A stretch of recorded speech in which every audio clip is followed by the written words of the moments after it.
everybody, Cinema Sickness here with this week's Weekly Review, where we take a look at all the titles I watched over the last week, and I give you my quick thoughts on them. So let's take a look at what I watched.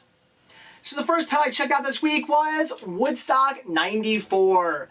This is something I've been dying to see again ever since I picked this up. And I say again because I've seen this a dozen times on TV. I have friends who own this. We used to watch it all the time back in middle school and high school. I remember when Woodstock 94 was going on. I remember watching MTV and they were just having like full coverage of it. I loved it. I loved watching all the performances and all the interviews. It was just so much fun, and this was such a great idea. Woodstock 94, 25 years at the original Woodstock, was fantastic. Now, of course, we all know the travesties that happened after Woodstock 94. They just went way too commercial with it and decided to, they wanted to make a Woodstock every year, it seems. And it was a horrible, horrible idea. It failed miserably, and that's because they just got too greedy. What they should have done was just, if they wanted to do another Woodstock in 25 years, which would be coming up from Woodstock 94, they could have done that. That would have been interesting, to just do one every 25 years. That would have been pretty cool. But unfortunately, again, they didn't do that. But Woodstock 94 was fantastic, and there's some great, great performances on here. Things like Blues Travelers, Live, Sheryl Crow, Collective Soul, Violent Femmes, Cranberries, Blind Melon, Cypress Hill, Rollins Band, Melissa Etheridge, Nine Inch Nails, Salt and Peppa, Metallica, and the list goes on and on and on and on.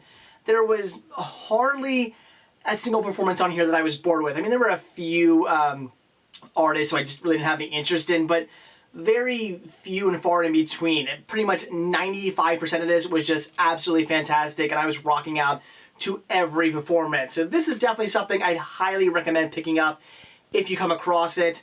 Though unfortunately I don't believe this has been released to DVD. Why? I have no idea. It really deserves to be. In fact, what I would absolutely love to see is maybe like some nice big box set with like every performance or something like that. Some really, really great DVD or Blu-ray box set of, some great coverage of Woodstock 94 with interviews, behind the scenes things. Maybe, they go out and talk to the crowd. Something like, there's tons of footage from Woodstock 94. If somebody put something like that together, it would be fantastic. So I hope one day we get something like that. Who knows, maybe on the 25th anniversary of Woodstock 94 we will. I'm definitely crossing my fingers. But in the meantime, if you come across this VHS and you like just great, fantastic music from the early 90s, this is one to pick up. The next title I checked out was Epicenter, starring Tracy Lords, which that name alone should sell you. This movie was somewhere in between maybe like a low-budget Hollywood film and an Asylum Pictures film. It wasn't quite as cheesy as an Asylum film, but it certainly wasn't as good as even a low-budget Hollywood film. Again, definitely falls somewhere in between there. Had some goofy special effects, but at the same time it had some actual decent real special effects. And there was some money put into this. Things like explosions and car crashes and whatnot. Things you wouldn't necessarily see in an Asylum film, or if you did, it would probably be all CGI. You actually saw real actual effects in this movie and real stunts being done and all that stuff that shows you that, again, some money was put behind this, just not a ton. They only had, I guess, so much of a budget to work with. The story all bases around one guy who basically steals this microchip and he's going to sell it to some bad guys, and the FBI's after him because I think he's a terrorist. As it turns out, he's not really a terrorist. He's really just doing all this because he wants to screw over the company who makes the microchip, which he works for, because he feels that they're responsible for his wife's death. He doesn't really care that this is going to probably, kill millions of people, and he's committing treason, and he's considered a terrorist against the United States because he's, again, selling this microchip with all kinds of technology and stuff on it to, I think, like Russians or something like that. He doesn't see himself as a terrorist and that he's trying to screw over the U.S. He doesn't care about that. He just wants to screw over the company he works for. That is his main goal, to screw them over, to put them out of business because they fucked him over. And again, they killed his wife, or at least he feels they killed his wife. The whole movie, being called Epicenter and showing, a disaster on here and whatnot, that only actually happens about an hour into the film. This is only an hour and a half long movie. I was expecting the movie based around an earthquake. I thought an earthquake was going to happen very early, and then the whole movie was going to be these people trying to survive this earthquake or something. But again, that doesn't really happen. It only happens an hour into the movie. We finally get an earthquake, and now they have to kind of survive through this earthquake. So, is it the best film? No, but I would say if you like Asylum Pictures, if you like their movies, you're going to enjoy this one. It did feel like a decent silent pictures sort of movie. It had that kind of feel to it. Again, this isn't a silent pictures movie. This is by First Look Home Entertainment, but again, it sort of had that a silent pictures feel. So if that's your thing, if you enjoy those types of movies, this is one to check out. It's cheesy, it's goofy, but it's still fun. Then I checked out Night of the Creeps. I don't really think I need to talk about this movie too much. It's a classic for a reason. If you haven't seen this movie, get up off your ass, buy it, check it out. It's absolutely brilliant. Just a fantastic sci-fi horror 80s movie. Has great practical special effects. The acting's, kind of cheesy, but a lot of fun. The story's absolutely great. There's no reason why anybody out there should not see this movie. I would definitely recommend picking up this Blu-ray, as it says, actually I guess it had a sticker on when I bought it anyway. It said it has over 90 minutes of special features, and it does. It's like watching another movie of just special features where they talk about what went into making it, the makeup, how they produced it. They talk to the actors. They just go into so much depth on what went into making this movie within that 90-minute. Again, I'm going to call it a movie, even though it's just special features. Basically, the 90-minute special features movie you're getting along with this, it's worth it just for that alone. Just a fantastic release and a great movie. So again, if you like just great cheesy 80s horror sci-fi fun, this is one you have to pick up and check out. Then I watched another Blu-ray with Kill 'Em All. This movie had kind of a weird sort of mixture of Saw and Raid Redemption. Saw in the fact that this guy has rounded up all these assassins, and now he's making them all fight against each other, but then a couple of them get loose. Now they gotta fight their way up through this building to get to the bag at the top. So as you can see, kind of like Saw, kind of like Raid Redemption, because all the people who are fighting against each other, they don't know why they're there. They're trying to figure out what they're all doing, what they all have in common. And it really just turns out this main guy is just kind of has an assassin group, and he wants to kind of weed out anybody who's not part of his group. But it's a fun watch. I wouldn't say anything special. If you can get it for cheap, I would certainly say pick it up. If you like martial arts films, there's some great action scenes, lots of great fighting, but the story is kind of somewhat mediocre. Even the acting's mediocre. Even the fight scenes, they're good, but they're nothing overly good. They're nothing special. You won't be like... I didn't find myself like really getting into the fighting scenes, or like kind of cheering along to all the great fight scenes. I was just kind of, I was into them, I was enjoying them, but I didn't find them anything special. So in the end, it was somewhat mediocre. But if you like action movies, if you like martial arts films, and you can come across it for cheap, I'd say it's worth picking up. Then I checked out The Rum Diary, another movie based on a Hunter S. Thompson novel. And I loved seeing Johnny Depp in this movie, in another great Hunter S. Thompson movie. He already was in Fear and Loathing in Las Vegas, did a great job in that. And I actually found his character in this movie to have some similarities to his character in Fear and Loathing. There were actually times when I thought to myself, I wonder if this is some kind of like prequel or something, because when it comes to Hunter S. Thompson, I don't really know all of his work. I've really only seen what's been put to film because I'm not really much of a reader. So I really had I really knew nothing about The Rum Diary. I've never read the story, knew nothing about it. But in watching Johnny Depp's character, there were so many little things he would do here and there that I would think, boy, this seems like the same character almost. Like it seems like a more mild character, and I wonder if it was going to lead into Fear and Loathing. It doesn't. The stories have nothing to do with each other. It's just the fact that this is also about a writer, and the fact that, again, it's another Hunter S. Thompson based character, so he does have similarities just in the way he was written. And I loved watching Johnny Depp in it. He did a great job. I wouldn't say this movie's anything near as good as Fear and Loathing. Fear and Loathing is absolutely fantastic, and it's one of my favorite movies. It's brilliant. This one is just good. It's a fun story. It's entertaining. It's funny. Definitely has some great comedic elements in it. So would I recommend it? Yes, I would. It's definitely one I would say check out. Again, don't be expecting anything amazing, but if you want to watch just a fun, interesting story with some great funny moments in it, The Rum Diary is one to check out. Then I finished up Season 6 of Cheers. Definitely an interesting season. This is where things completely change up. Sam has sold his bar. He sold it to a big company, but he does end up coming back to work for him. So, of course, he's still in the picture, still working for the bar. Diane, Shelley Long, she's left. She's no longer part of the series. She apparently left because, from what I've read, she thought the show was kind of getting stale and the story was getting stale. So she just up and left the show.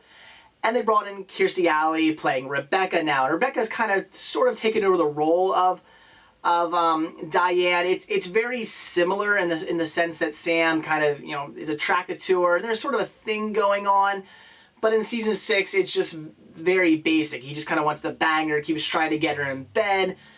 Does he maybe love her? They don't really get into that too much. It's not like with Shelley Long's character of Diane where he was diehard in love with her and just wanted to be with her so badly and get married to her, spend the rest of his life with her, basically. In this season with Rebecca, he's sort of just kind of getting to know her because he's just met her and he just wants to basically bang her, and that's about it. And he's just pursuing her throughout the entire series, or I should say season. So it's definitely still holding up. It's a very funny show, a very funny season.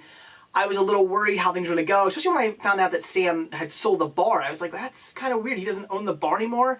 It's now owned by a big corporation, which Rebecca's now actually the manager of the bar. She works for this corporation. They brought her in as the manager. And I was like, how's that going to work? It's sort of going to be weird. And it did take me a little while to get used to Sam not owning the bar anymore, just working as a bartender. It did, like I said, it took me a bit to get used to it, but in the end, I warmed up to it. A very, very funny season.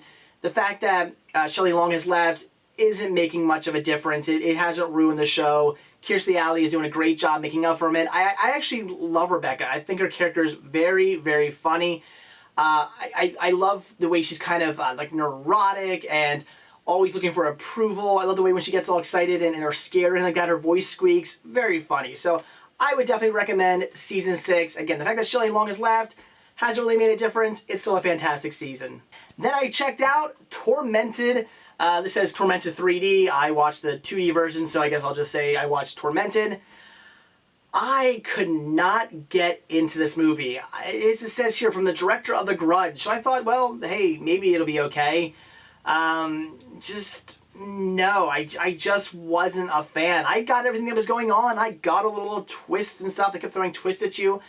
Yeah, okay, but I kind of just didn't care about anything that was happening. I couldn't get myself wrapped up into the story. There just seemed to be too many kind of weird artsy things happening and too many flashbacks, and then they'd go into kind of like another reality and stuff. I just was not a fan of this movie. And I like Japanese horror films. I'm a big fan of them. I have many within my collection, but this one just did not work for me. So I really can't recommend it. I thought it was kind of a mess of a film. I didn't think the story was told very well. It just seemed to jump all over the place too much. I was just expecting something a lot better, and I just did not get a very good film out of this. So in the end, would I recommend Tormented? No, I wouldn't. But if you are thinking about picking it up, you might want to actually get the 3D version, or I don't even know if have they released this in a 2D version. I'm not sure, but you're definitely going to want to probably pick up the 3D version if you have a 3D Blu-ray player and a 3D TV, because again, I watched a 2D version, but I could totally see how the 3D version would look pretty cool, because I'll give it that. There were lots of great 3D moments in this film. Lots of things coming out of the camera, and movie features around a rabbit a lot. Lots of things with the rabbit kind of floating around on the screen. So lots of cool things that I would recommend checking out in 3D if you do want to pick this movie up. But I would actually recommend not picking it up because I just thought it wasn't very good. And the last title I watched this week was Hop. Certainly an enjoyable CGI animated film, although not completely CGI animated. It's obviously kind of like Alvin and the Chipmunks, a mixture of CGI animation and live action. Though I would say better than Alvin and the Chipmunks. One of the main reasons being is because I thought it was just a better story, but also because this is an Easter story. And I think we need more non-religious Easter movies. Sure, there's great religious Easter movies out there, but as far as non-religious ones go, I don't think there are a ton. And I love seeing more pop up because I'm just a big, big fan of holiday-related movies. So to have another Easter movie out there is certainly a plus in my book. It was very well done. It was funny, had some great, great moments in it, and all in all, it was certainly an enjoyable film. I don't really have too much to say about it, but I would say if you're into CGI animated films, maybe if you liked Alvin and the Chipmunks, if you just want to see a good Easter film, this is one to pick up and check out. But that's not everything I watched this week. I actually do have a bonus for you because this week I went out to the theaters and saw G.I. Joe Retaliation 3D. First, let me say, there's no reason to see this movie in 3D.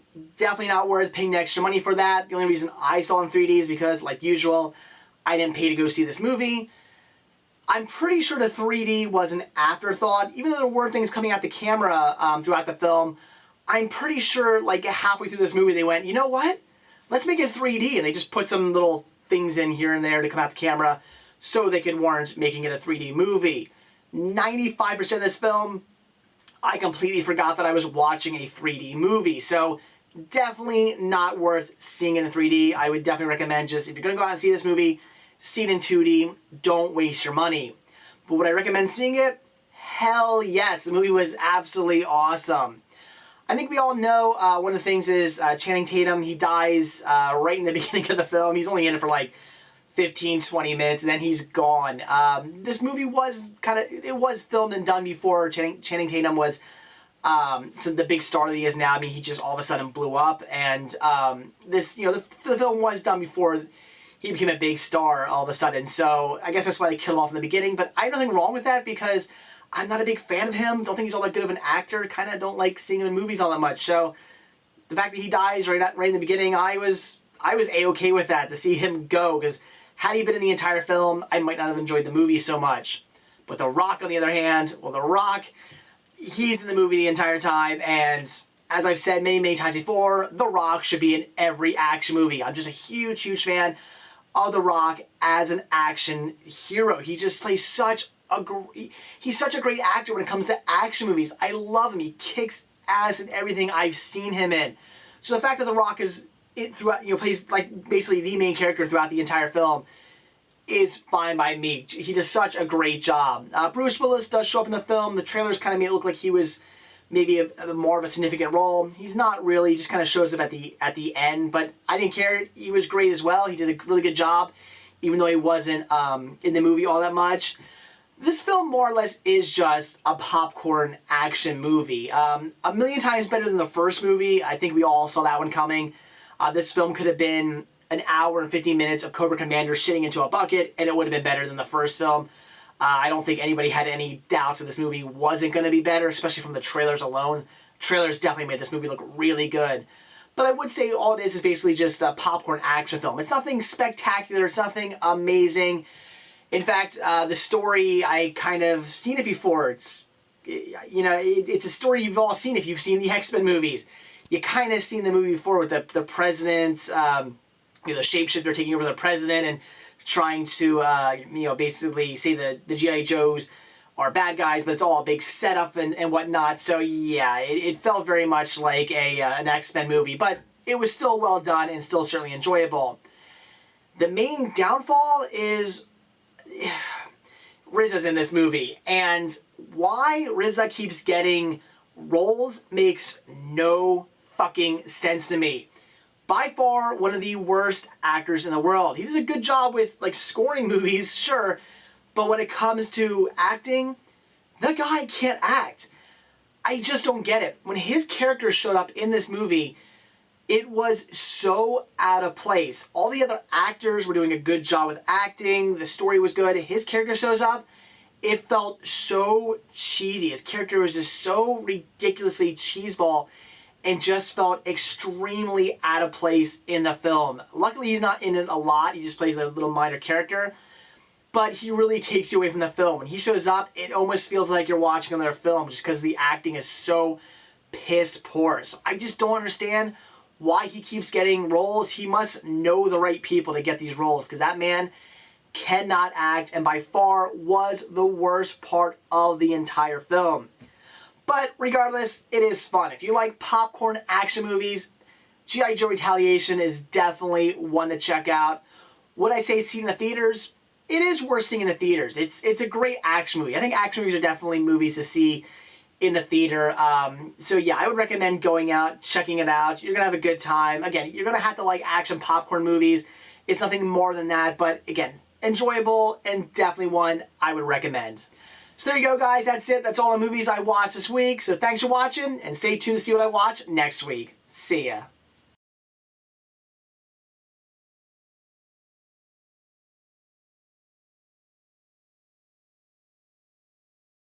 Has some great funny moments in it. Kind of has that sort of, I would say, And the last title I watched this week was Hop. A great CGI animated film. Nothing above and beyond. Not the best CGI animated movie.